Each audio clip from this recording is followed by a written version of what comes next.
आज सकाळ सकाळीच एक दुःखद घटना आमच्या कानावर आली आणि त्या गोष्टीवरती विश्वासच बसत नव्हता.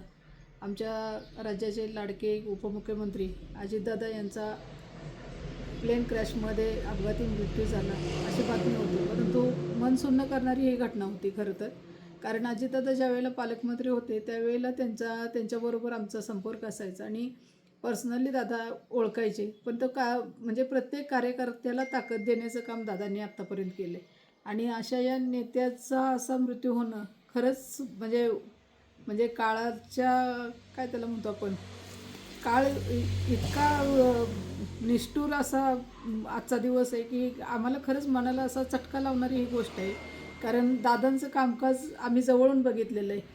हो तर हो, नाही तर नाही, अशा पद्धतीतच त्यांचं कामकाज असायचं आणि कधीही कार्यकर्त्यांना असं खोटं आश्वासनं, खोटं मागं पळवणं असलं कधीच दादांच्याकडनं झालं नाही.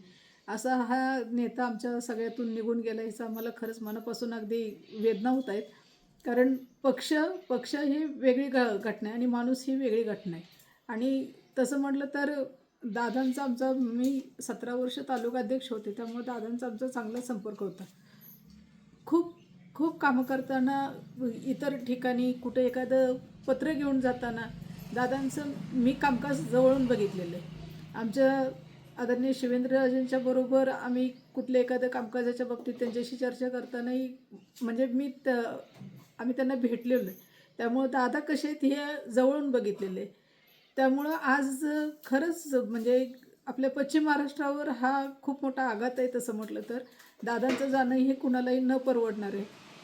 तेवढंच या निमित्तानं म्हणजे दादांना भावपूर्ण श्रद्धांजली वाहते मी.